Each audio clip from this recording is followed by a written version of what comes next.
And I was looking for the torpedo tube to take that baby.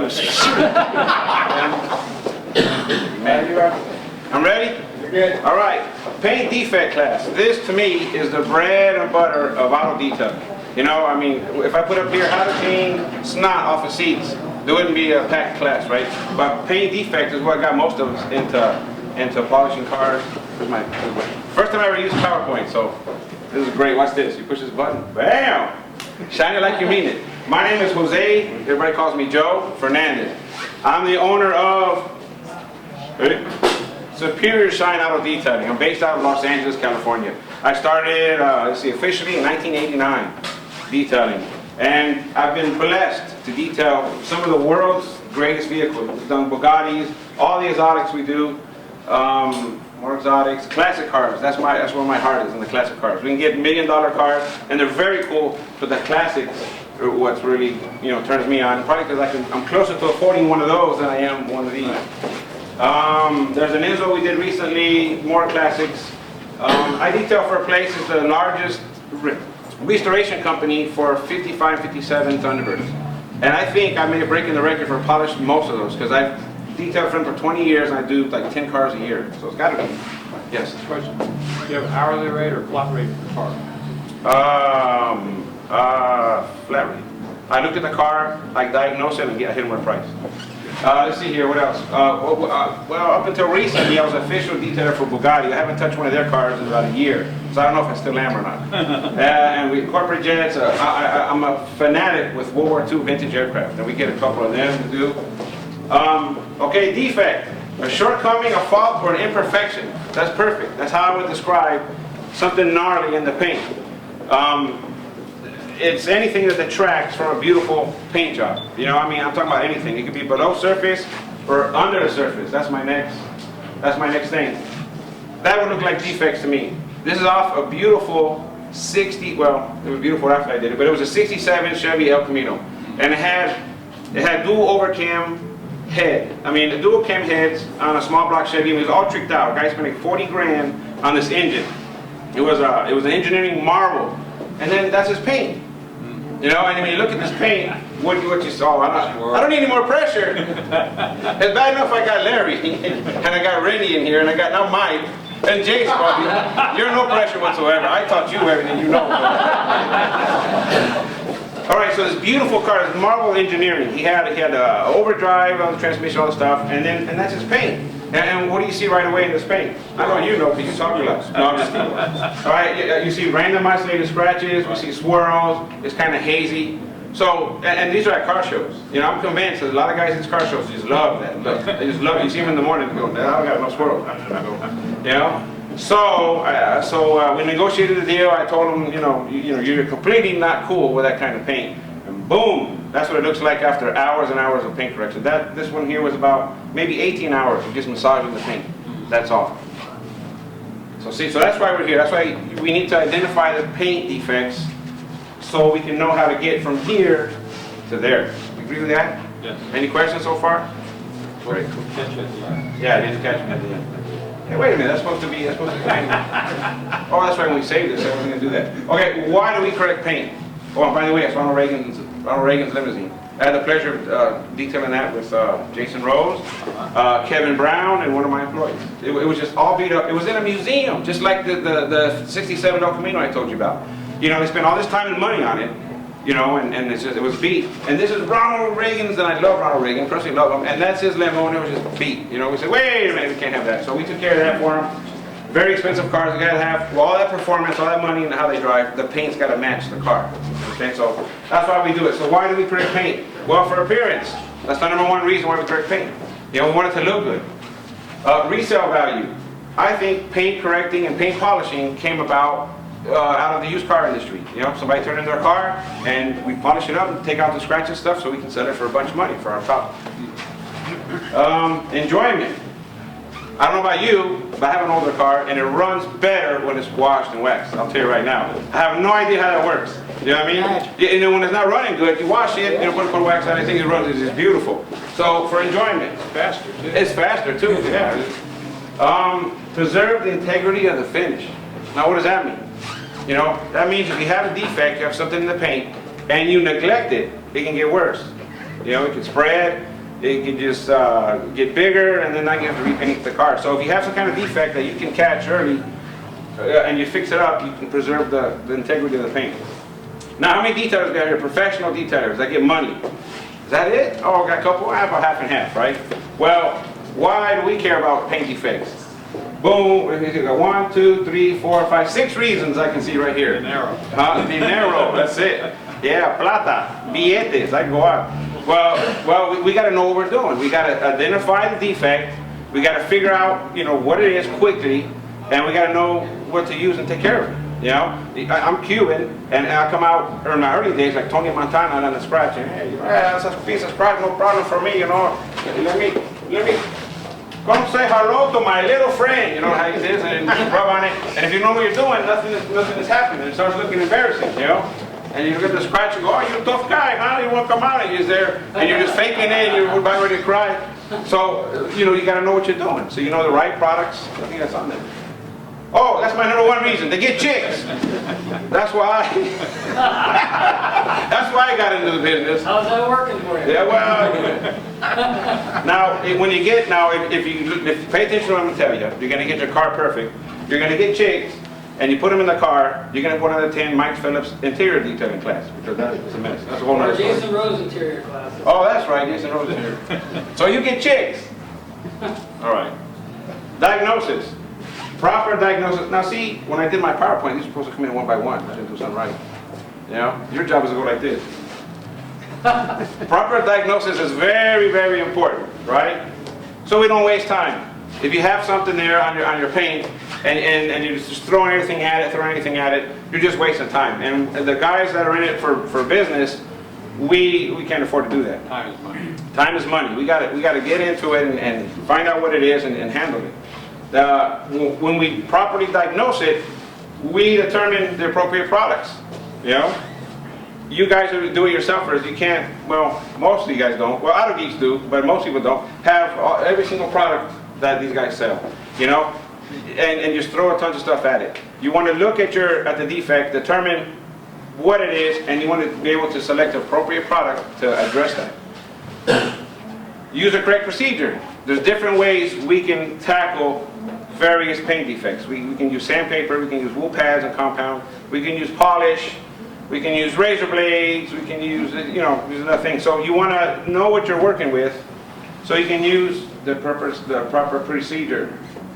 Also, you want to do it correctly so we don't do more damage. You know, if you're not doing it right, you can actually do more damage to the paint. So you want to be able to neutralize something maybe or get it out and protect it so more damage doesn't occur. Any more questions? Man, if nobody asks questions, that means I'm doing great. We're going to be out of here in 5 minutes. Oh, yeah. Tools. What's the most important tool in diagnosing a paint defect? More specific. Eyeballs. Bam, your eyeballs. Yeah. That's Jason Rose right there, as a matter of fact. Yeah. Your eyeballs. You got to know what you're looking at. You know, we're talking about appearance, and you want to see the paint. If nobody, most of the time, if nobody can see it, nobody cares about it. Nobody wants to pay any money to get it out. So we don't like that. We want it to stand out. All right. So your eyeballs. You got your naked eye. We look at that, and we have things that assist you. This is a smartphone with a little microscope. I've never used it before, but it seems like it worked pretty cool. We've used these before. It's from Radio Shack, and it's just a mini microscope, I guess you call that. And you stick it on there and you adjust it, and you can see something that may look like overspray, which is on the surface. You can't get it off of clay or whatever, and you look at it with that, and you find out they're pinholes. Radio Shack? Yeah, Radio Shack. They used to sell them. Dad, you know if they still sell those? Anybody know if they still sell those at Radio Shack? On Amazon. Yeah. Amazon or something? Yeah. Loop. I bought a set of loops, $7 or $8, and it had different powers. And you stick it in there, you know, you look like you're, you know, and you go around, and it's funny because you got to get your face on the paint. So somebody says, "What's wrong with my paint?" And you walk over and go, and they go, "What the heck is wrong with this guy?" But that's the way you work that thing, you know. But it's great. You can see what's going on. You have different powers. Some of the ones, oh, they have the visors. Oh, that's right, yeah. Some of the ones that are too powerful, which is, you know, you put it on and you see metallic, like one thing of metallic, you know, what is that going to tell you? So you get the different powers. What else is there? And this must be another smartphone app, and it can tell you if it's time to take a shower, I guess. I don't know what it's doing right there. But you can see, I don't even need this. I take a shower every Friday if I need it or not. So that just eliminates that problem. But you can see the detail. You know, you can just maybe use a smartphone. I don't know if that's an app or what, but there's some of the ways you can tell. Tools. There's the other tool, your hand, right? It may look like something, and maybe you can't feel it. Or maybe you can feel it. Yes, sir. Oh, fingernail, yeah, well, it's on my hand, unless you're using your toenails. Yeah. Your hand, yeah, your fingernails, can you get a scratch out? Can you feel the defect? I like to determine, oh, I'm jumping ahead of myself. Well, I like to determine if something is above the surface or below the surface. You know, I separate the paint into two areas. Now, why is the hand? If we use our eyes, what's that? Popsicle stick? Doesn't scratch, you can feel it. Oh, that's pretty good. Now, why the hand if we have our eyes? Well, how many of you guys have, it looks okay, but then you collect the card, you see all that junk that's on there, you know? And that junk you can feel. And we all know the plastic bag test. You stick your hand in the plastic bag, you know? So our eyes and our hands, what we got next? Why do you got these blank ones in between? Oh, your brain. That's another very important tool. You wouldn't believe how many detailers are lacking this tool in their toolbox. No brain whatsoever. Yeah, I see his eyes, I see his hands, and they do awful work, you know? You gotta fill your brain with knowledge. How you do with knowledge? There's a class in McGuire's back in Irvine, you know? They got these guys, Kevin Brown, Jason Rhodes is part of that. Mike is one of the smartest guys I know. He's just so full of information, it's ridiculous, you know? I've called Mike up before, and I've asked him a question, hey Mike, and whatever, and he just goes on technical. I've hung up on him, like, you know, I don't know how long he kept talking. So fill your brain with knowledge by, the form, asking questions, attend these classes. His book is amazing. You got a whole case of the book. No wonder you ask him so many questions. You know, and then experience. Get out and rub on cars. You get out and work on cars. What if you want to go to a doctor that learned how to do something and took 20 years off, you know, and then came back into the thing. So get out, get that knowledge in your brain, and get out and put it to practice. You know, and this is a good start. This is the best thing to do. You just got to go out and find out, and you're going to find out if these guys are blowing smoke or not, or you can tweak it your own way to suit your needs and how your brain works. Okay, types of paint defects. I'm not so much going to get in that. That's later on in the thing, but I wanted to show you this cross section of how the typical two-stage paint on a car. Now, what you're looking at is, we're seeing the paint, we're cutting it in half, and we're looking at it small, and we got the metal or what's the fancy name for that? Substrate? Substrate. Yeah, he's full of fancy names. Oh, it's substrate. Primer coat. See, it wasn't tagged, so I didn't know. Base coat and a clear coat. Now the clear coat. Now the primer on up to up here on most vehicles is about 4.5, 5.5, 6 mils, right? And the clear coat alone is maybe 1.5 to 2 mils, I guess. And we can take off about a quarter of that safely. I mean, we can take off more, but we compromise the integrity of the paint. So what that means is much of the protection of this clear coat is in the upper layers. Is that accurate? Yes. Okay. And if you sand it all the way down to here, it'll still look shiny, but you have this little bitty little thing of protection that is not going to hold up. Also, if you get another scratch in it, you don't have any meat to work with. You know what I mean? So the different defects, I categorize them as above the surface and below the surface. So above the surface, to me, are contaminants that are lying on the surface. Anything that you can feel that's up there scruffy, the paint looks okay, but there's stuff scruffy on the paint. Then we have below. Above and below. So below are all these defects that have eaten into the clear coat. All of these the defect is contained in that 0.25% of the thickness that I'm talking about. We can remove pretty easy and have a nice repair and put a coat of wax on the car. Looks great. The stuff that's deeper, you can, a used car dealer or somebody may go real deep and get it nice and put a coat of wax, but it's going to come and bite you in the butt, or whoever bought the car in the butt later on. It'll appear as a hazy spot, or it just, what happened there? Well, what they did is they just shined it and got rid of it, and the integrity of the clear coat is gone, it's through. So anything that's contained within a quarter of this clear coat we can safely remove and feel comfortable and sleep well at night, that we did a good job and they got a nice repair and they go on living happily ever after. Any questions? I know you got a question. Come on. Come on, Daddy, you got a question? Any questions yet? All right, great. Yes, sir. What about older cars that have like acrylic enamel without clear coat? All right, great. So what do you ask? The older cars. Okay, traditionally there's two different forms of paint, I guess. There's one with one coat of color and shine, and we have the two-stage, which is color, which isn't shiny, and a separate clear coat that makes it shiny. So modern cars come this way. I would say 99.9 modern cars. Commercial stuff, a lot of commercial stuff doesn't, but cars do. The older style is just one coat, and then in that coat is shiny and color. Now that usually is thicker. It's usually thicker than this setup right here. I mean, this red would be up to here more. And that thickness is all over the place. You know, modern, the computers paint these cars and they got them pretty good. Older cars, when you measure them with a paint thickness gauge, something is all over the place. You know, you don't know. Well, anyway, if these scratches and stuff are contained, you know, within the color coat, the similar processes on fixing clear will fix that single stage. Yeah, it's actually more forgiving, I think. Yeah, you can grind on it some more and everything else, and you can get it even a little bit thinner if you clear coat and still kind of be okay. You never want to get it thin. It's the protectant for the paint. You know, it protects the paint. So yeah. So it's really, people like to make a big deal, especially on the forums. How do I know if I got clear coat? How do I know? It really isn't that big of a deal, because you repair them both very, very similarly. You know, there's little bit of differences on how to polish them and that type of thing, but it really isn't that big of a deal. People just like to talk about it. You know, wad up a towel. Oh, I got cutter. You know, see what I can do? It really isn't that big of a deal, I don't think. There's some differences, like the single stage may be more porous than the modern clear coat, but when the clear coat gets older, that's porous as well. So, yeah, like I said, it isn't that big of a deal. Don't beat yourself up over there. Okay? So I separate the two categories: the above surface defects and below surface defects. Yeah, we'll keep that in mind as I go along here. Swirls. That's our #1 defect, isn't it?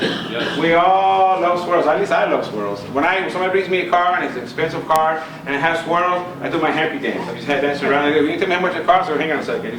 I just dance around the car because that's going to make me money, you know. And depending on how bad it is, it could be an easy fix or it could be a quite involved fix, you know. And depending on what car it is, if it has. I don't like too soft to paint, I don't like too hard to paint. I like right in the middle, you know? Too soft to paint and too hard to paint. We want right in the middle. Black gets more money than the rest. Well, but you know, you brought something up good. He says black brings more money than rest. Why do black cars bring up more money? Why can't you get more money for a black car? It shows more. Okay. Because you're racist. Yeah, charge more than black, that's right. Yeah. And if it's Cuban, you know, hey, it's on the house. Throw off my line of set. What was I going to say? All cars, everything else being equal, other than the color, all cars scratch the same, I think. Do you agree with that? They all scratch the same. But because of the color, we can see more defects in the dark color. You know, so people are, oh, I never buy a black car, they scratch worse. No, they scratch the same. I'll show you how your white cars are just all messed up. A silver car. I own a silver car, by the way. See the brain in the toolbox? Right there, baby. Yeah, I ain't gonna buy a black car. You know?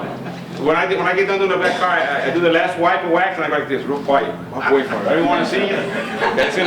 But before I make it out the door, it's scratched already. Yeah, so I'm out of there. Yeah. Like the Lexus. You guys work on Lexus IS? Worst, softest paint ever made. Anyway. And I'm big on the Lexus forums, and people are calling me, and I'm taking my time to return their calls. Yeah, they go, I got a Lexus, and I go, you can't afford it. First thing I say. So swirl, that's the #1 paint defect. You guys would agree? You know, any questions about that? Okay. Yes. Yes. Can we define swirls? Because oh, good. There's no standards in the auto detailing industry. You know. Whatever you call a wax, I might call a polish, or what he calls a polish, he calls a degreaser. I mean, it's just all over the place, right? So I call this swirls. If it was made with a buffer, I don't call that swirls. I call that something else. I call swirls when the paint looks like, when you see a point of light and it has a circular scratch pattern around that point of light. That was a good question. Now, it's circular around that point of light, but it's not circular. It just looks circular because the light source is here and it's just reflecting in the direction where the light's coming from. If you look at it with a different light or something, they're all over the place. It just looks circular, and we have to call it swirls. And I've heard it called spider webbing and hazing, and I guess McGuire's they say micro marring. You know, they can't say swirls, micro marring. You got to deepen your voice. So this here, let's see here. This one looks like by the pattern, somebody just wiped on it and swirled it up. And this right here has these long, see, it swirls, but if you look closer, I mean, you can see it from back there. You can see the long scratches, you know? So all that micro marring's got to come out. Now, what I love about swirls is you can use a relatively light polish or paint cleaner and take out swirls, but the swirls are camouflaging random isolated scratches that are also in the paint, you know? So a car with only swirls, a newer car with only swirls is relatively easy to fix. An older car with swirls, you know you're going to have mixed in there, which you can't see, are random isolated scratches. So you get what I'm saying? So there's a couple of big scratches, and the swirls are on top. So you use your light cleaner, and you take out the swirls, and boom, you get the deeper scratches that are left over. Yeah.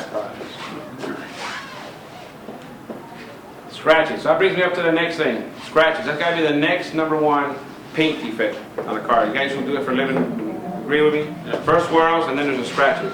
Scratches are from everything. From walking. My favorite thing in the world is when somebody puts a briefcase on the roof or on the hood, and they do what they got to do, and then they get in, they slide it off. You know. First of all, I don't like nothing on my car. Wax. That's it. You know. I don't say nothing on my car. My wife. I have my car. I have a '64 Buick Riviera, right? Detailed like any fanatic would detail, and it's right next to my washing machine. My first mistake. So she comes in with a thing, a hamper, all my dirty underwear, and sets it on the hood of my Riviera. Can you believe that? You know, I couldn't even talk. I went, and she's like, you choking on something or what? You know, I like nothing on my car. Paints are so delicate. You know, I mean, everything. Don't even look at it too hard, because everything seems to mar it or scratch it or something else. So, pardon me? Like a magnet. Yeah, it's just something about it. I don't know. That's why I got a silver car, you know. Well, anyway, here's some scratches. And there's anything funny about that pattern? Any of you guys do it for business can identify that pattern? When I look at that, at this pattern, it's not a scratch like that is. That's a scratch. Right. And that's from washing it or wiping it down. But see how that's like a tight little thing together like that? Now I can kind of see three columns of scratches. You know, and they're all over the car.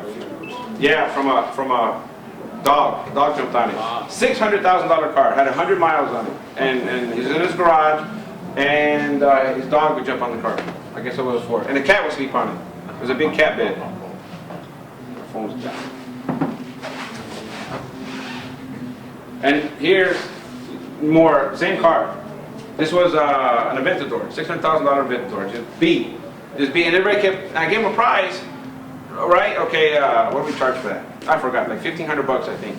And it wasn't as best as we can do it. It was just kind of, they wanted to sell it. Hey, look at the scratches. Okay, $1,500. It only has 100 miles, he told me. Who cares? It's scratched. You know, the mileage has nothing to do with how good or how bad the paint condition How is. old or how new? Oh, hey, you buy your car's brand new from the dealership. How much you do my car? Well, let's check it out. Oh, it's brand new. It's brought from the dealership, right? It'd be reasonable to expect it'd be in excellent condition, right? Usually not. No. Usually not. Any questions about scratches? Come on, give you time. Give you time. I'm thorough. When you have no questions, you're thorough, right? Yep. Next year I'm going to be Dr. Thorough. Thorough. Buffer trails. Love buffer trails. Now, some people call this a swirl. See, I don't call it a swirl. I call it a buffer trail, or people call it holograms, right? You guys know why they call it holograms? I was just running my music. We need music for later on when my intro. Well, holograms. You know, if you look at it, there's a reflection, and as you move, the light catches different parts of the trails introduced into the paint, and it kind of looks like it moves around. It gives a hologram type of effect to it. So people call it hologram. And I call it just buffer trails, because that's just the improper use of a rotary buffer. Well, it could be the proper use, but you don't stop there. There's other steps you need to do to follow that. Don't take your hand off of it and leave it there. You got to get it off the paint. Well, there's a number of things to do, but anyway, whatever the reason, you don't deliver it like that. You know, dealerships are notorious. We call that, we nickname that detailer's signature. That's right. Some of these guys are artists. What's the next picture? The next picture I'm gonna have framed and put on my garage wall because it's beautiful work. See, this is the most common. It's they're straight lines. You know, this guy went this way, and then he went this way. So he's like this. Got his elbows next to him, and he just, you know, he made the lines, and that needs a little love, and one like that. So that's the most common way of getting it. Now dealers love to do that. That's their #1 pastime. They just love it. You know, if it's something that's too immaculate, they go, where are you going with that thing? Get back in the detail shop and we got to put some loving on it. And people want to hate on the dealership detailers, and I don't. Because a Mercedes-Benz dealership called me in to come help them out. They were overloaded with cars, and that was hectic. I'll never do that again. We beat all my equipment to death. I beat my guys to death. They put so much pressure on you. They need everything now. Hurry up. You know, there's just no way. So the guy may have heart and soul and love for this cars, and he gets 15 seconds to get it polished and get out the door. Another thing is that the dealership may not supply him with appropriate chemicals, products, equipment. Yeah, dealerships are bad. I mean, some surprise me. Really? Yeah, they put some money into it, and they got a beautiful detail. Who said really? Who was shocked? Yeah, some, very few, but some just have a state-of-the-art, the Penske Mercedes-Benz in West Covina, California. Beautiful state-of-the-art thing, hoses that hang down with different chemicals, lighting. I mean, beautiful. They spend a lot of money on it. And they only charge like 175 bucks a detail. I think it's all Mercedes. Get him out of there. Well, state-of-the-art and 175. Well, anyway, so I don't hate on the dealership guys, you know. But a detail shop, that's unacceptable. You know, they're professionals. That's all they do, and that's way unacceptable. So this is the most common, back and forth. They're just, you're doing your thing. Now, when you're an artist, that's what you do right there. Isn't that beautiful? That is gorgeous. That is art. I was actually envious. I go, not in a million years could I do. Look at that. I mean, this, you can tell by many years' experience. You're standing with your feet at shoulder width apart. You got your elbows to your side, and you're just polishing it, right? Okay, that right there has got some hip motion into it. You know he's going. You know, that's why. Man, you'll have the song that goes along with that. Okay, well that guy had an iPod on, an MP3 player or something. He was just grooving. I mean, you look at that. I mean, you know. Okay, as detailers, we look at swirls and go, man, those guys are hacks and they're awful. And look what they did to the paint. When you see this one, he just puts you in a good mood, doesn't it? Look at it. He just puts you in a good mood. He's like going, yeah. You know he is. I love that picture. And the whole car was like that. I mean, how do you do the sides? How do you come on the sides? You know? I bet he just running around the car. You know? I mean, that guy was in a good mood. Look at him. You know? I love that picture. Oh, man. She's my client to this day. She's taken it 2 or 3 places, and they kept beating it up. I came and gave her a price, and she was shocked. And I said, well, you've been paying cheap all this time. I mean, you want it nice, and that was it. She's hooked. You know, it was a high price to get it nice, and now we go and maintain it every so often. And she's a rocket scientist. A real rocket scientist. I go, what are you, a rocket scientist? She goes, yes, I am. She works at JPL. All right, now I'm going to start getting into identification, identifying paint defects. Anybody want to guess what that is? Now, that'd be my first choice. Clear coat breaking down? Well, I would classify that as etching. It's etched into the paint. Well, I look at this, and that's Mike Phillips' fingernail. You can that's stolen off the. I see hazy paint. I see scratches. That's the lights inside of a shop, right. And you see it's not sharp. And then I see the etching. More than likely, it's a bird dropping. That's the most common thing. So that's etching. See, that's what the other one should have done. Anyway, bird dropping would be my #1 thing. Do you have anything on love bugs? Well, we don't have love bugs in where I'm from, so. They're down here. That should be on. Oh, they etch on there? Well, yeah, I kind of have something. Bugs. See? So more, I think in my experience, it's a bird dropping.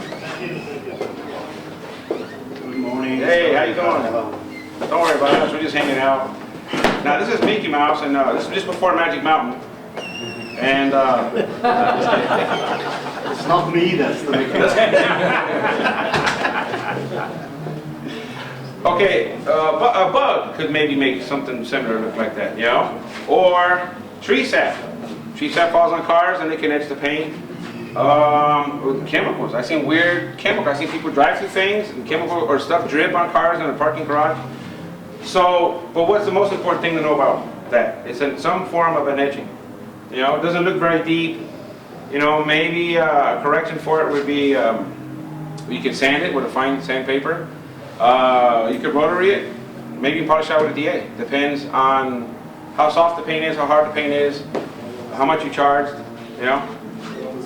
Yeah, how long? Well, when it's etched, it's been there long enough, usually.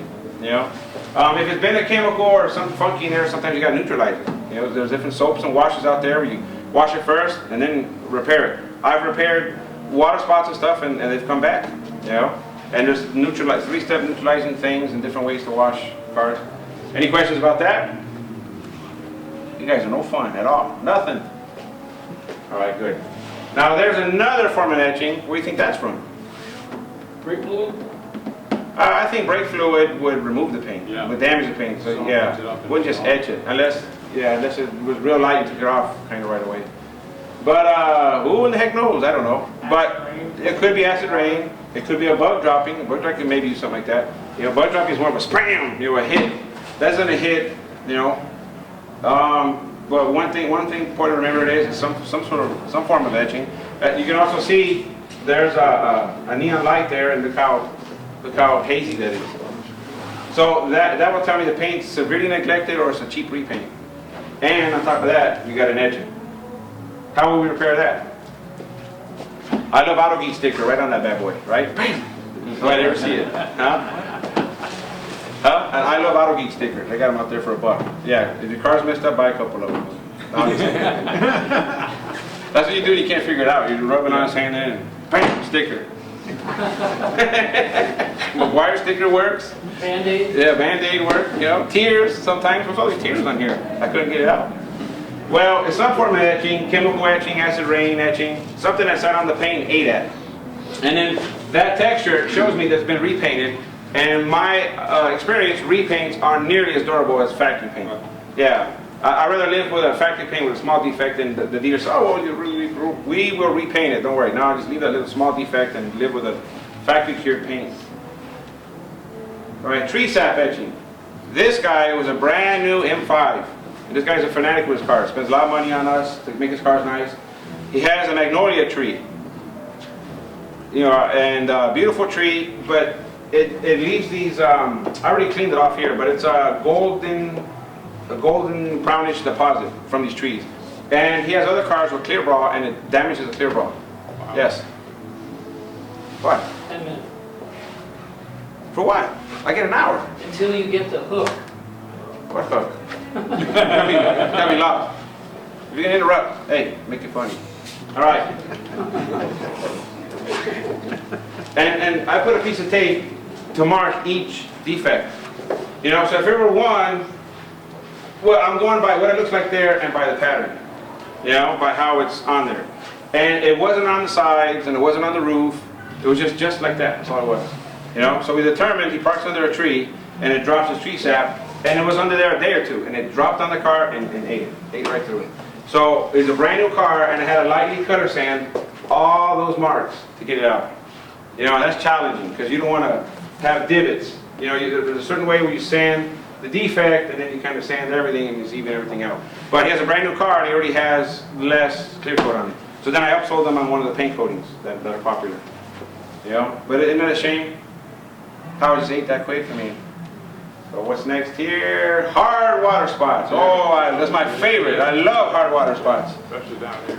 Yeah, well, we got hard water. Well, we have no water in Los Angeles. It's all piped in, so it's nasty next to water. I just love hard water spots. You know, all that stuff gets in around the moldings and mirrors. It's just terrible. Now, is a hard water spot an above surface defect or below surface defect? Ooh, pick me. Yeah, you don't know nothing. Yeah. Huh? I think it's below this. Below? Any other guesses? Is below? It depends. It could be both. Ha ha! You're right. You weren't going to say that, were you? I was. Yeah. It could be both. It could be both. It could be light. It could be light and just on the surface, a little crusty, and you neutralize it or use an abrasion, something light polish and get rid of it. Or it could have, you know, all these technical terms. You want technical terms, talk to him. but my technical term has some funky stuff in it, right? And the sun came out and allowed it to activate and eat into the paint. So it could be it could be both. So when somebody calls me for a water spot correction, that's what I tell them. It could be this price for quick and simple, or you may have them real nasty and eating in there. I mean, if it rained on it and mixed with dirt, you might have a light water spot. If you allow sprinklers to spray on it and everything, you got another water spot. And if it's been neglected and it's wet, an unprotected car, you never wax it, it probably etched in and you're going to pay more money because we got to get it out. So it could be an above or it could be below. It could be, or it could be both. Any questions on that? Man, I'm good. Is that good with your questions? Or they think this guy doesn't know? I got a good question for him. He's not going to know. Glass. Water spots in glass. Yeah, water spot. That's I know water spots anywhere. You know what I mean? Glass is one of the hardest to fix. Even if you can fix, I'll show you on this card. Even if you can fix, even if you have a process and you can correct the water spots off the paint, you usually can only kind of doing here. Because whatever process you're using is going to damage all this rubber and stuff around it. You can't get in there hard. As hard as you need. You know what I mean? It's just, I hate water spots. I just hate them. What I do for water spots is I like to use chemicals to dissolve it and get rid of it. And sometimes vinegar works. Sometimes a product like CLR or one of those calcium things work. And I'll spray a towel or I'll spray napkins. And the napkin's wet, it'll stick to it. Just let it sit. Let it work. No. It came from Hawaii. Oh, is that right? Yeah, I never had. Well, you know, yeah. See, you saw the cars I do before, so I'm kind of spoiled. So if something's too funky, we're gonna do it. I hate to say that, but I'm blessed to be at a point in my life where I can pick and choose the cars I do. And if we're a little slow, we'll get something water spots. If we're slamming, I don't do water spots. You know, that's what you get. Get out of here. So water spots. What else we got? Anybody tell me what that is? Who said pigtails? Yeah, what's that from? Everybody taking credit. Look, how many? 4 people took credit. No, just kidding. What's that from? Pigs. Exactly. Pigtails. Yep. My next slide, we got pickled pig's feet. Pigtails. Well, pigtails come from 2 things. Well, 3 things now. I thought it was only 2 things. Pigs, or these right here are DA sanding marks. This is another brand new $600,000 car. You know, $600,000 don't buy what it used to. You know what I mean? This is another Lamborghini Aventador, and they sand all their cars at the factory to get the finish nice and smooth. And they sand them at the factory and kind of polish them. You know, let's see, Bentley, Lamborghini, Ferrari, all those high-end stuff, they all sand them and they all send them out the door just like that. All of them, every single one of them. You know? So this right here is, they use sandpaper on a machine and buzzed the car, got it smooth, polished it out, and failed to remove that. So that's what that is. So when the client calls you and says, what are these? You know, don't worry about it. It just needs more polishing, you know, more compounding, more correction. Another source of this would be a dirty pad. Somebody's going to put a coat of wax on it. They're using a DA. You're going to have a clean pad. It's got gnarlies in there, and you buzz it. It's going to look similar to that. It's not going to look as tight, maybe. The pigtails will be more isolated, you know, when you got a nugget. So what, the pores are more open on that paint because it hasn't been sanded fine enough? I don't know that or what? Well, the surface of the paint is rougher because the sand scratches are in it. You want to get nice and smooth and protected. Yeah, so that's what's it's going in. It's filling the cracks with all the crap that's coming off the pad. What do you mean? You have a dirty pad? Yeah, that's what you're saying. Well, I'm talking about the dirty pad is something abrasive in the dirty pad. And then when you're rubbing it in, the action of the DA will leave a pigtail. Right. The action of the sanding marks or putting on wax is the same action. One is just you're intentionally abrading the surface to get it smooth, and you don't pull them all the way out. The other one, you're not intentionally doing it, you just have a dirty pad. That's why pad management, cleanliness is very, very important. Any questions on that? Like, do action sanding marks. Now this is the same car, this is a piece of tape to protect the trim, and here's sanding that wasn't done with a DA. It was a tight area and it was hand sanded. So it's hand sanded and it wasn't polished out. Questions on that? You're not buying a Lamborghini now, huh? That's how they come, right? Boom, boom! You saw that action they just did? It went woo! I just learned that last night. It threw the dead. What is that? What are we looking at? Huh? What? Orange peel. Orange peel. You're kind of right, but I wouldn't call that orange peel. Kind of close, I guess. You know? Huh? Say again? I fish. Well, you mean fish eyes? Yeah. No. Now, you guys are on the right track. It is a repaint. But it's a poorly done repaint. It's dry. When they lay down paint, you mix the paint with chemicals, kind of depending on the kind of paint you're using and the temperature and the humidity, and what you're trying to control is flowing. So you lay down the paint, it looks like that at first, when it goes, and then it flows, and it's supposed to flow in the glass. And the perfect paint is smooth and with no dirt. Okay, this guy used the wrong chemicals and it dried too quickly, maybe, you know? So that's what I think. So this guy says, you know, I need a wash and wax, you know, I gotta bring over your car, and he brought me this. And there's almost nothing you do that. He goes, I've clayed it and I've done all this, and no, that's not gonna work. Now, is that above surface or below surface? Yeah, it's below surface. So you can clay it all you want, and you can get that kind of smooth, you know, and you get it kind of shiny, but you see the fluorescent light up there, and you can see how rough and how ugly it is, you know? So how do we fix that? There's no sticker big enough to cover that whole car, so we gotta go to our next solution. You can wrap it. Sell it? Yeah, sell it's a good one. Sell it's a great one. Color sanded or wet sanded. Anybody doesn't know what that is? Well, I'll go ahead and explain anyway because you're too shy. Wet sanding or color sanding is we use a fine sandpaper and you abrade this finish to smooth it out.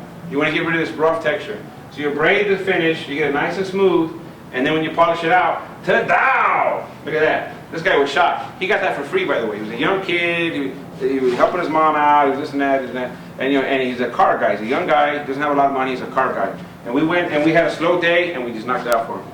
And I did a good write-up on it. I did a video on it. So I kind of got marketing out of it, and I was training a guy also. So I got an advantage out of it. But he got that pretty much for free. He paid me for wash and wax. But see how they painted it like that. We sanded it to get it smooth, and we polished it out, and it's completely defect-free. You what? Hand or DA or what? I'm going to tell you all my secrets. Come on.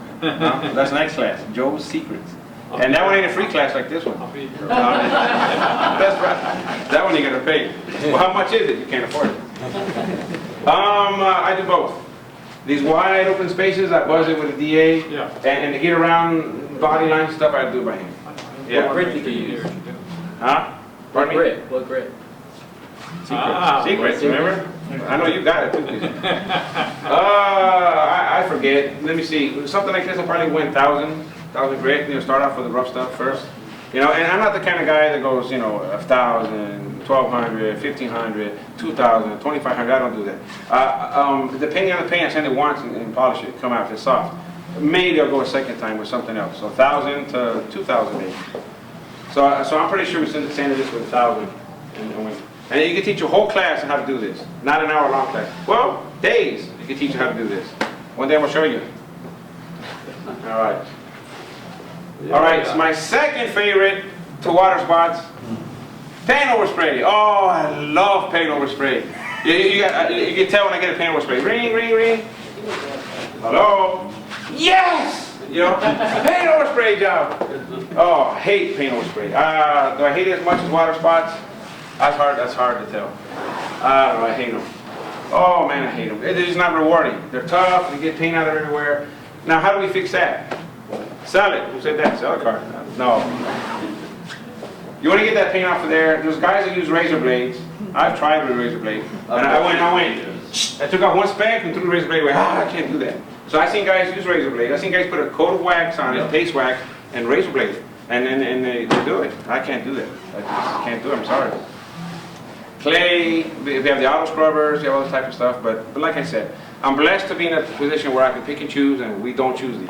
You know, we don't choose them. You know, I got back from the doctor, and he says I'm bipolar, and I can snap in any second. So it'd be best if you took your car for your safety. Don't bring me that car. You know. So I just hate overspray jobs, but I just want to show you so you can identify what it is. Can you just finish the spray? Yeah, just keep going with the white. You know, what are we going to do? Well, what's wrong with a cutter, you know? What are you doing with a black car anyway? Question. Yes, sir. You get the ones with the, where they've been spraying the building with this water-based paint. I'd rather have a regular enamel or something crap that stuff there. Well, you know, there's different stuff. You know, people on the forums and stuff will go find out what kind of paint it was. Overspray is overspray. And you'll find out right away if it's hard to get off or easy to get off. I got a job from a Chevy dealer. They painted the dealership and oversprayed all these brand new cars. Exactly. And I went to one with my client. Nope, I quit. Oh, I'll pay you double. Nope, I quit. And then I had helpers, and I told my guys, look, the weekend's coming up. You can have my van. This is off the clock. You guys do this. And no, we don't want this. You know, it was just tough. And they're brand new cars. Yeah. And they had other detailers there using lacquer thinner. And then on the paint and glass and chrome is the easiest to remove. Right. It was on trim and on tires and on the cow panels, and oh, it was just awful. I would be furious if somebody oversprayed my car. I think I wouldn't want that car anymore. So overspray. I don't like overspray. I don't do overspray. Yeah, I think I'd rather do water spots. Yeah, I think I'd rather do water spots because I can do water spots with chemical, and you really can't do overspray with chemical. I mean, you can, but it's just tough on the original paint. Any questions about that? Nobody wants to do it now, huh? Get a call for overspray. Some guys love it. Some guys, I had a friend of mine, you know, I have friendly competitors, and he called me up, man, I'm sending you an overspray job. And you know, it's an insurance job, and they're going to pay big money. And I didn't want it. He never called. I'm glad he didn't call. There we go. Metal particles. Rail dust, metal particles embedded in the paint. Who's seen that before, right? Right, seen that before? Where's that from? Where in the heck are metal particles coming from? Steel mill brakes. From brakes? Brakes. Trains, you hear when trains go by? Yeah. They go, just all that stuff. Well, who knows where? I mean, it came from a multitude of places, but they're there, right? How do we get rid of it? We don't, 'cause that's the rustic look. That's right, that's the rat rod look. We leave it on there, you know? All you do is get a tetanus shot and keep rolling. Well, you know, the Iron X and other products are on the market now that'll dissolve that, loosen it and have it come out. Then you can treat the paint, polish it and wax it and all stuff. But rail dust, or you know, creates holes in your paint. You know, you want holes in your paint. So rail dust is something we take care of. Now, can you use clay rail dust? You still got it in there. Yeah, well, sometimes you can knock the heads off. So if it's in the paint, and then you clay it or auto scrub it and it knocks the head off, the rest is still in there. Sometimes you can do that, and it'll what they call blooming. It'll bloom again. Yeah, you know, your little rust garden right there. Through water. You know. Any questions about that? What? I gotta go quicker? I'm just not getting in my groove. All right. Quicker. Orange peel. That's what somebody here brought up. Orange peel. Now, that is before and that's after. Factory paint. Sanding. Yes, I'm a cool guy. That was tough to do because factory paint is very thin. Now, is orange peel a defect? Break it. Is it a defect? Come on, you know everything. Not just is it? Yes. What do you say? Yes. Is it a defect? No. No. Is it a defect? Yes. What do you say? You've been quiet. Yeah. Is it? No. All right. Wait. 50-50? Yes. No. Yes. No. If it's a paint defect, who said no? It's not a defect. You said no. You said no. If it's not a defect, wait. Who said yes? Who said yes? I did. Okay, if it's a defect, why is the dealership sending them out like that? By the thousands, by the millions? Why? That has it. Covers up people. Because they don't want to take the time to do it. All right, this one, in my opinion, that's a defect, is in the eye of the beholder. Right. Yeah. You get what I'm trying to say? Yeah. It's acceptable. It's acceptable on the great majority of cars that are out there. Right. That's just the way cars come. There's regulations on how they can spray paint, what they can spray, and why they spray it, and they can save half a penny doing it this way or whatever. That's how they're going to come out. That's because of water-based. Well, it could be a multitude of reasons, but that is completely, do you agree with that? It's completely acceptable to send a car out like that, and it's not a defect. That's a brand new, shiny, you paid a bunch of money for your car, and there you go. All right? Now, us car guys, we go nuts. Right. You go, are you crazy? Now, because you know, something is shiny when it's flat and it reflects evenly. So when the finish is smooth, it's much more reflective. This is the same car, and I wet sanded like a madman. And I didn't use a paint gauge. The orange peel was my gauge. When I'm sanding and the peel is gone, I'm ready to polish. So how much clear is left on there, we don't know. I talked to the owner and I told him, he says it's going to be a garage queen, and it is a garage queen. And then we did this and we put a coating on it, one of the coatings, the famous popular coatings, Right. and put it on there, and that's what you get. Now he knows if he gets a scratch or a bird etching or something, you're kind of screwed. You may not have enough meat. But he realized it, and that's what he went for. Now, color sanding that out is real popular on repainted cars. You know, they do that. They put a bunch of meat on there to get dirt defects out, and they anticipate, they plan on doing that. But on factory painted cars, that's rare. And I keep smiling because that was a challenge, and we kicked its butt. Correctable. So I got in that already. So in the eye of the beholder, if that's a defect or not. What is that? Name that defect. I got a few of these, and I'll be out of here. Egg. I'll be on time. Egg. Egg is a good one. Spider. Yeah. Now is that above the surface or below the surface? That's a topical defect, right? Huh? Topical defect. Topical. What's topical mean? Don't make me Google it, man. Yeah, topical. Hang on a second. Let me think about that. I gotta Google it. That means it's on the surface, above. Anyways, it got to the point that breaks out the paint system. Yeah. Well, yeah. That defect is below the surface, and it's not repairable with detailing. That needs to be repainted. Yeah. How do we correct it? Repaint. And egg or tree sap. I've seen tree sap do the same thing, right? Everybody seen tree sap do that? What about that defect? Huh? Lamination, that's clear. Delamination, yeah, clear coat peeling off, right? Hey, you guys who do this for a living, how many have got called out to do that? You know? Can you put a coat of wax on that? What are you, crazy?